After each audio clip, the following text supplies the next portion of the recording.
Hey beautiful people, welcome back here. Today we will go straight to the point and talk about mastering your emotion and what does it mean exactly.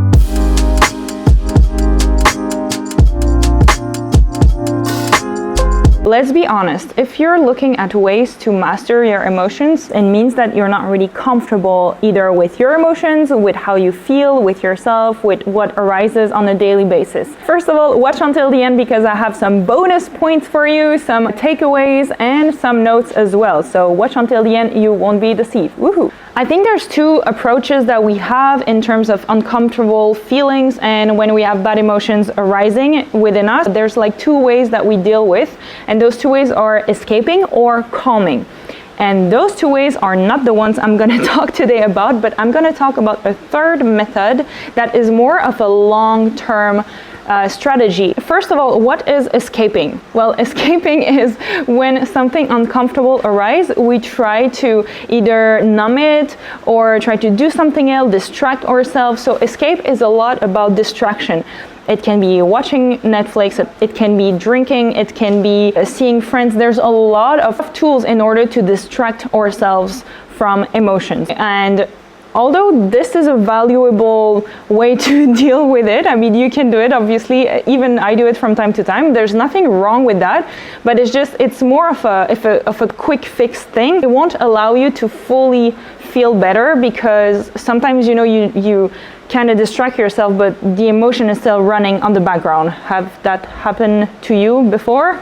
Let me know. So that was for escaping. Now for calming, it's more of a calm approach. There's all of this meditation, breathing exercises, and things that will help you calm down the emotional charge. And although this is as well valuable, long term, it could be interesting to look at the third option. And the third option, the one which is the star of the day that we're gonna approach today, is to go towards the emotion. Now that would sound a bit weird and maybe a bit confusing because you're like, no, I don't want to feel it, I want to escape from it, or I want to calm it.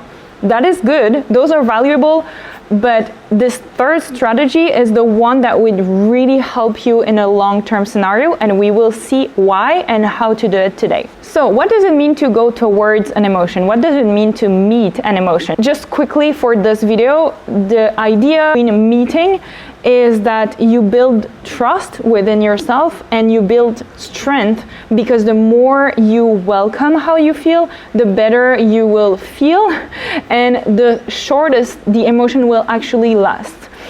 So it sounds a bit counterintuitive because when we feel something uncomfortable, we don't want to feel it because it's uncomfortable. So we tend to do everything that we can to not feel it. But if we actually allow ourselves to feel it completely, even though it's uncomfortable at first, it won't last that long. You know that lingering feeling sometimes, like there's a background feeling that is there within yourself and it's like, it's moving in the background and you're like, why do I don't feel like completely good, or I feel a base of anxiety or a base of discomfort, like what is it about? So this is when you actually don't allow yourself to feel completely, so it will stay like a soundtrack in the background. And this is one other reason why it's so important to just allow feelings to flow. And we will look at 4 different steps today to see how can we welcome an emotion and what does it mean exactly to welcome an emotion. The first step is to realize how you feel, realize how does it feel in your body to experience different emotions. And that can be done afterwards. It doesn't need to be done on the spot because in the heat of the moment it can be a bit difficult to assess how you feel. But even if you come back in an event that you felt a year ago, it's fine. It's just the idea is to practice yourself to experience how an emotion feels in your body and how different emotions feel in your body. As humans, we all have the same emotions. We all have the same basic emotions, which are fear, joy, sadness, shame. Like there's a list of basic emotions that we have, and you're not different than other people. You might feel differently from someone, but the base of your emotions are the same. And so one of the reasons why it's good to welcome and to feel your emotions is because if you're blocking them, if you're blocking, let's say, your negative emotions, chances are you're blocking your positive emotions as well, because you cannot choose, we're not robots. You cannot choose which emotions you block or not. So it's either you block them all or you open them all. But don't worry, by opening and by welcoming, it doesn't mean to become overly emotional as well. This is not what we're doing here. You'll see in a bit, it will all make sense. So these basic emotions might be uncomfortable for certain of them, but it's just that we haven't learned how to deal with them. And sometimes we feel discomfort because we just don't know how to react on something that is happening inside of us. In other words, uncomfortable emotions are maybe not uncomfortable because they are uncomfortable, but because of the way we react on top of it. The number 2 step is to, and that's the one I preferred the most and the one I talk the most about, is to welcome how you feel. It's pretty simple, it's pretty straightforward. You just need to have the intention of welcoming how you feel, a posture of just welcome. And welcoming and accepting is really different. The idea is to really not even try to calm yourself down. I mean, it's good to calm yourself down, but that can be done afterwards. But just to allow the emotion to be as uncomfortable as it is. And anyway, you can do that for even a few seconds, but a few seconds is better than nothing. The key here is to don't think the emotion, but feel it. It's not to overthink it and overanalyzing it and trying to understand it, but it's just to simply feel it and have this posture of welcoming. The emotion has something to tell you. There is a message that needs to be delivered, and that is why it's so much better to listen to it instead of trying to escape it. It's not comfortable to feel uncomfortable emotions, but the more you train yourself to feel it, the better it will get. And actually it will become less and less uncomfortable. By allowing yourself to feel, you're actually teaching yourself to trust yourself enough. You're actually exploring the fact that you can trust yourself to feel, you can trust yourself to not overreact, and that those emotions are just emotions. And they're just sensations in your body and things that gives you cues about yourself, basically. So in order to really welcome how you feel, like I talk about it in another video, you just need to tell yourself, I am allowed to feel, and then you fill up the blank. I am allowed to feel overwhelmed. I am allowed to feel anxious. I am allowed to feel anger. And the nice part is that the more you allow bad feelings and uncomfortable feelings, the more you will experience your joy. The more you will feel joyful and good, and it will be easier to just be happy, to be honest. But yeah, shitty emotions come back from time to time, but that's just life, right? That's how it is. And actually accepting that life is also about bad emotions just makes it easier for everyone. And the third part of this technique is to move. Move through the emotions. So it can be through dancing to, I don't know, running, walking, anything. If you go at the gym, it's good. If you have access to a punching ball and you punch with intention, that's also really good because you can release a lot of anger with it. So the idea is really to stay with the emotion and to move with it. So it's a bit like a dance with the emotion. This part is not necessary, but it's just to allow you to release the emotion if it's needed. Meaning if you need to cry or if you need to punch because you're so angry, then it's a moment where you can actually express the emotion. Because it's good to understand an emotion or sit with it or even meditate on it, but if you're actually not releasing the emotional charge, that's where the emotion can still stay in your body and stay a bit damageable, if I can say. If you're not releasing emotions, it's gonna stay trapped in your body, and that is, in my sense, what is creating illness and so many health issues and all. So you're actually helping yourself if you are allowing the emotion to just flow. And yeah, also know that if you really feel uncomfortable with an emotion, know that an emotion is there for your own well-being. It's not there to make you sweat or to make you uncomfortable or whatever. Like, there is a reason why the emotion is there.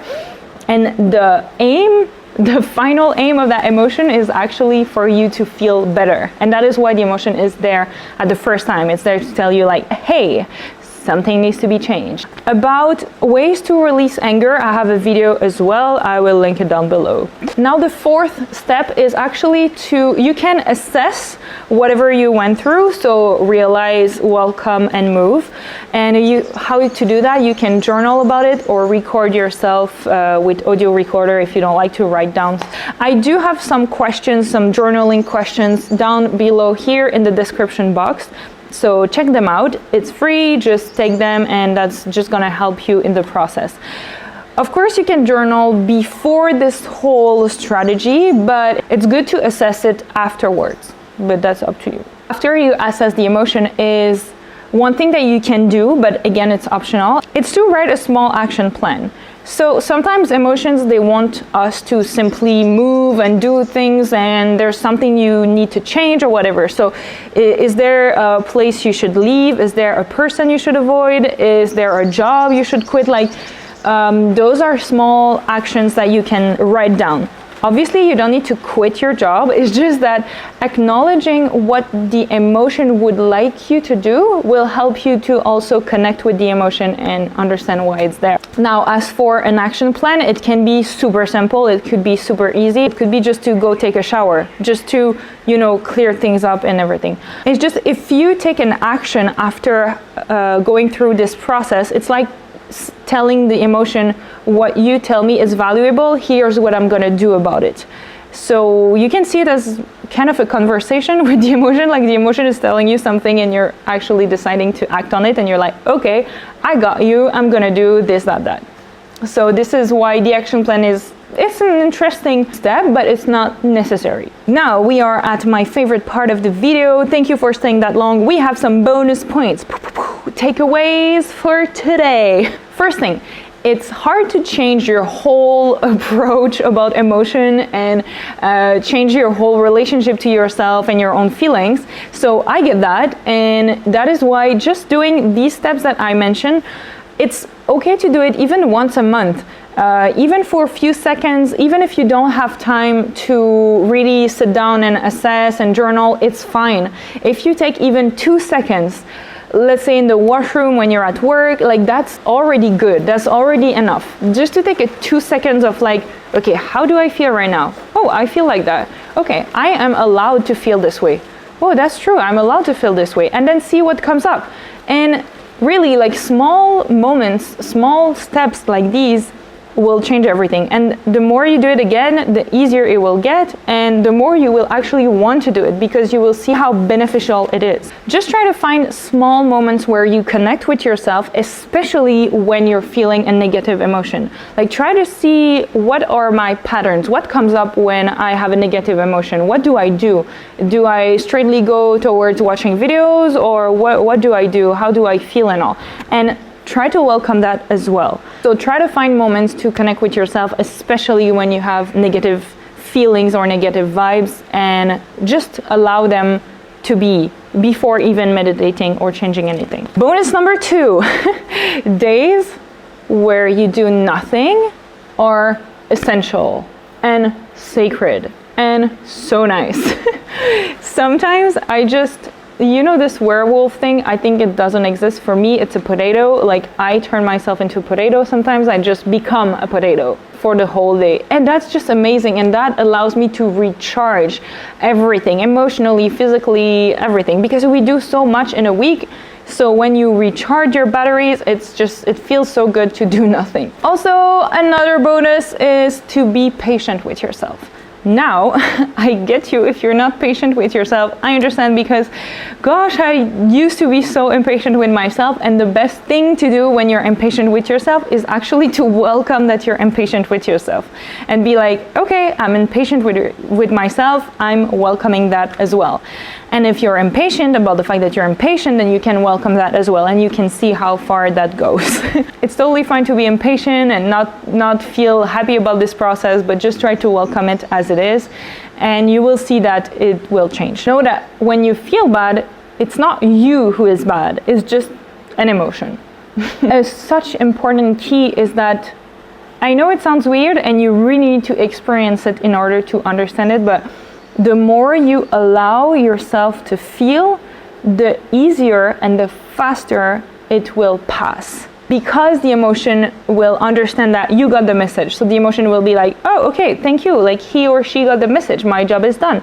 Thank you, bye-bye. My duty is fulfilled. I can leave. Basically, that is why if you completely allow yourself to feel, no matter how painful it is, it's gonna pass way much more quickly. And about that, if you have lingering feelings for sometimes even years, it might be because you didn't allow this feeling to be completely and you didn't go towards it to meet it. It might be that you're still fighting against it. So if you're fighting against it, you're still gonna feel it, which is why you're uncomfortable. But if you don't meet it or you don't go towards it to try to really allow it to flow and understand and go through all the steps that I explained, that is why it might be lingering. I know it's painful to surrender completely to a feeling, but that is the best way and the fastest way to heal. It's painful, but at the same time, it's also painful to hold on onto something for years. I personally cure my anxiety, my panic attacks with this method, and I know that there's so many things that you can cure just by learning how to welcome yourself and having this posture of allowing things to be. Let me know in the comments below, how do you deal with your own emotions? What are the takeaways from this video? Also, it's important to watch videos and read books and learn about things, but it's even more important to act about what you learn. So what is one takeaway that you have from this method today, and what is one action that you can actually implement in your life? It can be super small, it can be super simple, but just what is one thing that you can do after watching this video that you can implement in your week or in your day or in your month, however you plan your life. Accepting that I was such a newbie in this whole recording thing that's what allows me to make videos. And it's not perfect, I know, but you know, I really believe that these tricks are valuable, and I really believe that it can bring value to your life. So let me know what you think about it down below, and let's get in touch very soon. Subscribe, watch my other videos. You are amazing. Let's grow this channel together. It's not perfect, but it's gonna be exponential, getting better and better, going towards it. Yeah. See you soon, everyone. Thank you so much for watching, and please comment. Bye.